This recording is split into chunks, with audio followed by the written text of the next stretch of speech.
This video was made possible thanks to our Patreon supporters.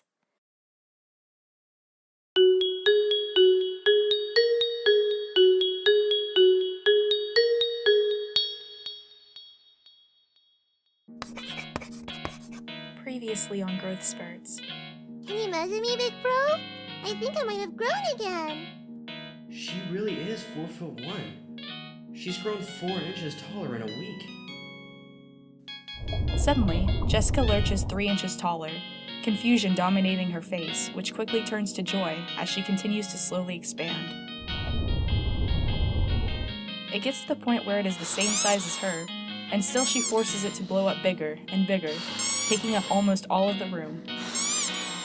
Sorry, guess we should have looked into getting a bigger room for the both of us.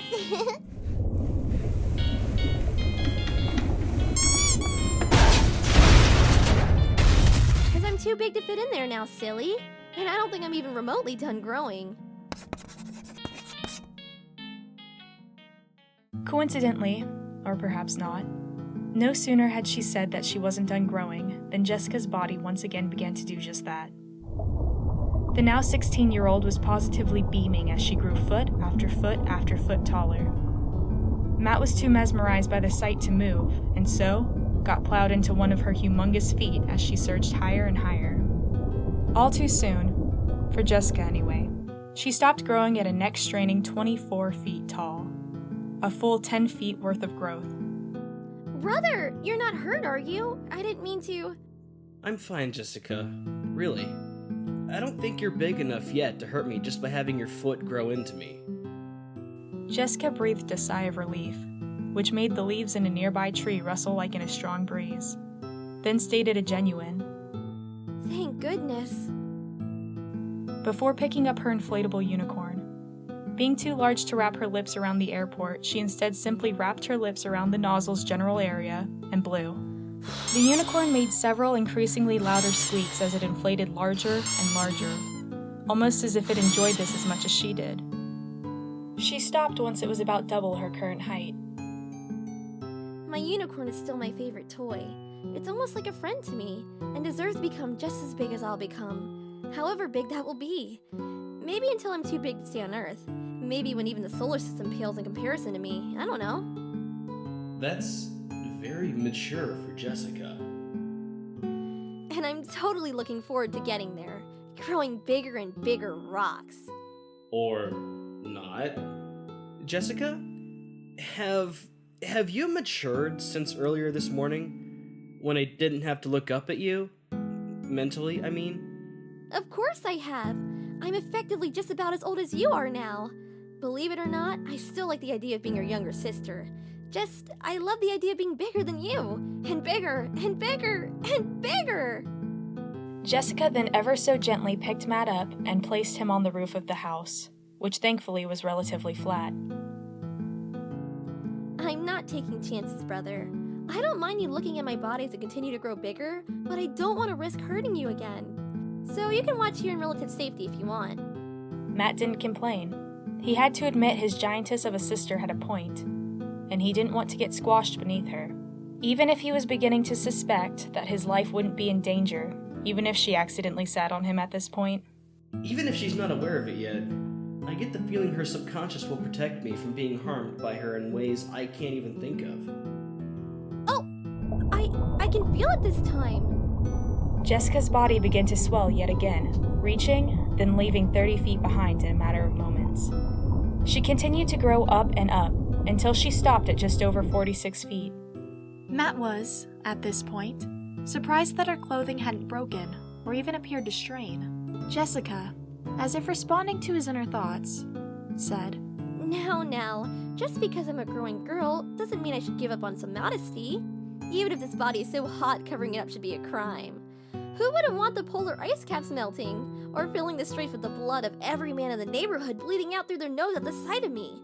I wouldn't want to be responsible for their deaths, even if they would claim it to be a happy one. Okay, I guess that makes sense. What's that sound? The 50-foot woman is about to have nothing on me, if you get my drift. And with that, she didn't just grow, she exploded. 50, 60, Even 70 feet were met, and then dismissed just as quickly.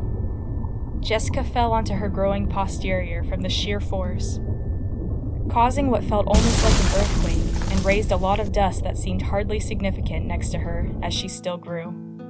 She was enjoying every millisecond of her growth, savoring it until she came to a halt at a jaw-dropping 89 feet. Once the dust settled and the massive sister got up, Matt wasn't at all surprised that the dust being kicked up was all that had happened underneath her tremendous rump. It seemed his assumption from earlier was more than correct. She was ensuring her body would do no harm to anything, no matter how careless she might accidentally be. See? Told you that woman would have nothing on me.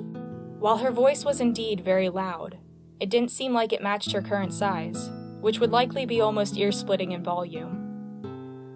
Matt guessed she was deliberately ensuring that even her voice wouldn't harm anyone listening to it, though it probably still carried on for at least half a mile.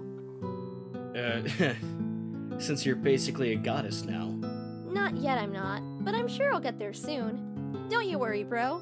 Anyway, please continue after I rudely interrupted you. Since you can keep yourself from wrecking the ground below you, how about you do something about that hole in the wall you created earlier before Mom and Dad kill us? Well, me anyway. I can't think of much of anything short of a nuke that could even hurt you without you willing it to. I said I think I could fix it earlier, and I'm a girl of my word. So, there. Jessica snapped her fingers, and in a bright flash, the hole in the wall was gone, as if it was never there. She also restored the wall on the other side, considering it was her bedroom. Not that she'd ever even fit in her home anymore, let alone her bedroom. I made just a couple of changes, though. I've given myself a bigger bed appropriate for a 16-year-old. Pink, of course, and... But why? You'll never fit in there again. I was getting to that, doofus. I don't want our parents continuing to think that I was still 6 years old, so I changed everyone's memories, except yours, so that they believe I should be a 16-year-old, born about a year after you. I may make my best friends older too, and their parents remember it that way. Later I think it may make things better. I'm not sure yet. Though if any of them would like to join me, I wouldn't mind obliging their wish. I'd certainly make the journey ahead even less lonely. Speaking of which, where did you get off to, my little unicorn? Aha! Jessica located her unicorn, which she now was almost twice the size of, and picked it up. She then proceeded to once again blow into it, making it bigger and bigger until it was about 200 feet tall. Though she kept its squeaks that she adored from being deafening. Call me crazy, sis, but do you have to blow up your unicorn? Can't you just make it grow with you? Of course I could, but where's the fun in that? I imagine I'll still blow it up even when we're in the vacuum of space. And did you have to make a flash when you fixed our house like Q? Q? I was mimicking Discord. Then again, Discord is based on Q and has the same actor. I thought it was cool, okay? And that's the end of part 2. Join us next Monday for the next part of Jessica and Matt's growing adventure, where they're joined by a new growing friend. I'll see you then.